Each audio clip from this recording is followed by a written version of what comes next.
Okay, so in the last video, we took an ARP from the montage and recorded it through MIDI into live. Now we have the whole arpeggiation here recorded. From this, we can start making other parts. And you may have remembered in the last video, we talked about using singular and not multi-parts. So only one sound can come out of here. Well, not really one sound, but it'll come out as, if you have multiple parts, all the parts will just be recorded as one, and the audio will just be recorded as one. So we need to do a little bit of old school MIDI magic, which is called program changes. So program changes will allow you to save whatever preset you've got set here. So we've got this Modern Finger Hero, and I'm going to go back out and I'm going to click on it from the home screen, and then I'm going to get property, and it's going to tell me the bank that it's in, the sub bank, and then the program change. Looking over in live, we'll see that down here we have the bank, sub, and program. And live acts one up from what the montage has. So if we look at the montage, it says 63. We're going to put 64. It says 65, and we're going to put 66. Then we're going to put 89. So the program is fine. You don't have to change any of those numbers. So if I play this, it should play the... Actually, let's pick something else so we can know that it's working for sure. Search, I don't know, woodwinds, sounds great. Now let's launch this clip. So now we can see that it jumped right back to the preset that we wanted, and everything's cool. So once we have that set up, we don't have to write down anything or memorize anything or remember in what area any of these instruments are. We just save them as program changes. So now that it's saved, I'm going to duplicate this guy, and then I'm going to do strings, and then I need to delete the program change on here so it will not play the guitar part.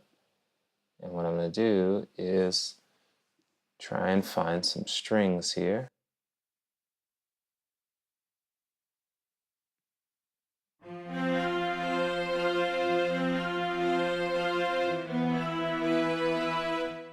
Alright, that's the great thing about MIDI. We can switch it up. I'm going to bring this down 2 octaves. 2 octaves. And bring that down 2 octaves. Then I'm going to delete some of these, or actually disable some of these notes, just to make it kind of interesting.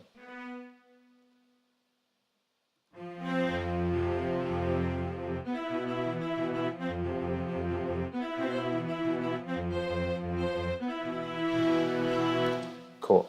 Alright, so that's good with the strings. Then I'm going to go back to home, click classic, property. So then I'll type 64, 67, and 25. Cool. So now that's good.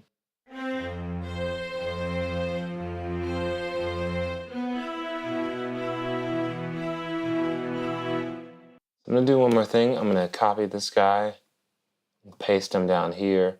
And then we're just going to use this super knob right here, which can control all of these other parameters. And we're going to record what the super knob does into live, so we can have that saved as well. It works either way. I could record in live and then affect the super knob, but I'm just going to do it manually here. So I'm going to play this duplicate, and then I'm going to automate it. And the reason why the automation works is because we have on in from the montage remote. so that allows all the automation to work.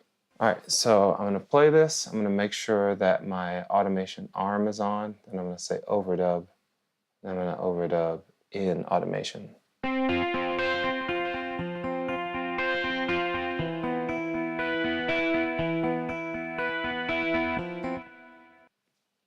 So if we look, we'll see.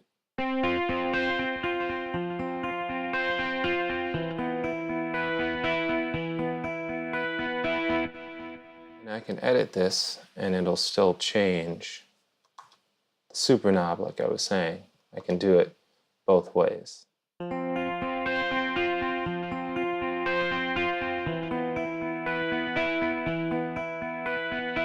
So next thing I'm going to do, since each one of these is playing individually, I can't play all three at once, I'm just going to record them to audio. There's a couple of ways of doing that, but I'm not going to go into all those different ways. What I'm going to do is just record each one to this audio track that's been sitting over here. So all I need to do is play this, and since we've already set it up for the montage to come back as 1 and 2, all I need to do is just set these to record. So you can see external in, 1 and 2. I'm going to arm this guy by holding Command, and then I'll just record each one.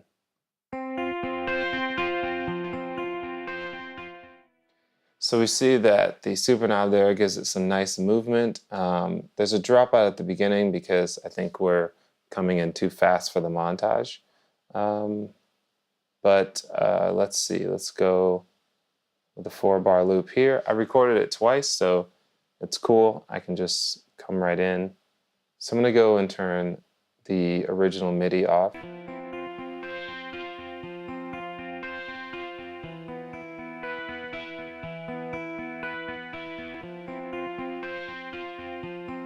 And I'm getting a little pop, so I can throw a fade on there. That fixes it, so I'm going to come over here and record strings.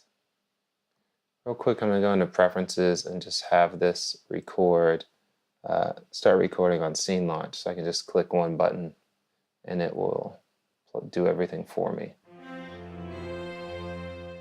Cool. So let's listen back to that.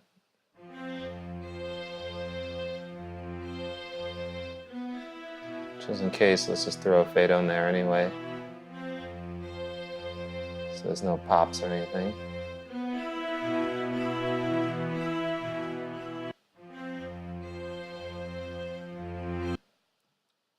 Let's loop that puppy at bar 5 for a 4-bar loop, and I'm going to move the start back. So I'll start with this rise, and then it'll just keep looping in here.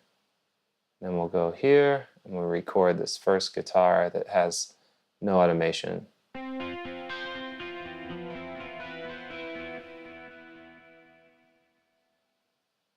I'll loop this guy again, fade on. Cool. Now I can mute this, unarm it. We've got these 3 parts here. Oh, one last thing. Let's do drums. So I'm going to go here, and actually let's choose drums first. I'm going to do search, drums. I'm going to go down to hip hop 3, I think. I passed it. Yeah, hip hop 2. All right. So then I'm going to go make a clip, do 2 bars, and then let's look at this guy. Hip hop kit, property. So I'm going to do 64, and then 80, and then 62. And the drums will start at C1.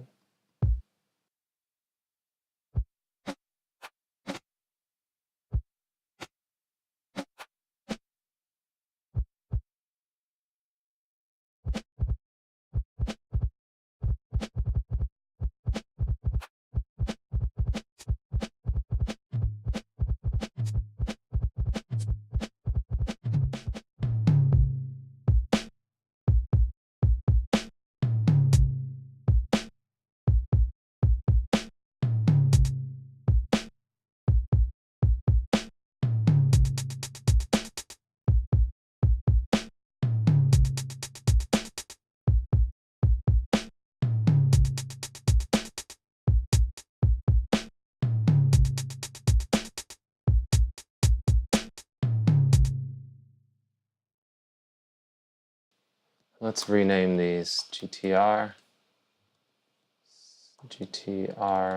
Auto for automation, strings. So now let's record this guy. All right, sweet. So I'm going to take these two bars and I'm going to loop them. All right, so we've got all of our parts recorded, and now what I'm going to do is split them up and then start arranging them. So I'm just going to make 3 tracks. We're going to name this one GTR. And we're going to name this one strings. And then we're going to name this one drums. Cool, so drums, rename, throw that guy over here, strings over here, and then the 2 guitars. So using the scenes, I can just build everything out. So I'm actually going to move these 2 guitars down, and then the strings will go at the top, and then the drums will come in here. I'm going to mute this first track, and let's just change things up a little bit. I'm just going to put this as 2 beats, so the drums can be a little bit different. And then we have the guitar just as is, and the strings just as is. Let's actually duplicate the strings and add an auto filter from live. And then I'm going to set this guy to bandpass and have it move a little bit.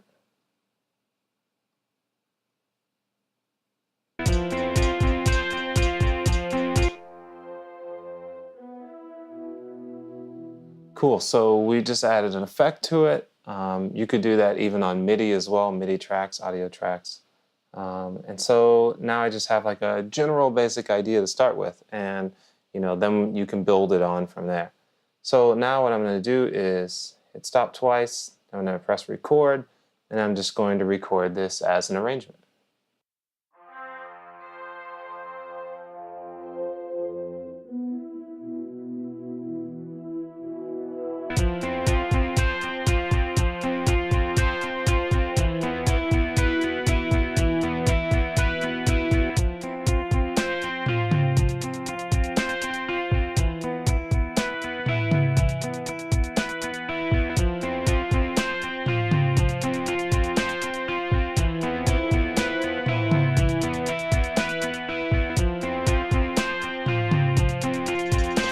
Then once I'm done, just press stop, and then it's all here ready to go. And so that's just a way that you can use the montage to sketch out ideas, even in a simple kind of way where you're just using like single parts and bringing them in, and be able to use program changes to be able to save everything that you want. You can have projects just full of different program changes and use them even just for live performance. You can just call them up along with your backing tracks or anything if you're using Ableton Live with the montage. You can also do, like we saw, automation, add effects, routing, all that we talked about in these 3 videos. Hope this has been very helpful to you and has shaved a lot of time off of you trying to figure out how to use the montage with Ableton Live. Don't forget to subscribe and hit like on this video and the other 2 videos in this series. I'm Josh Spoon with the Producer's Kitchen, and remember, always be creating.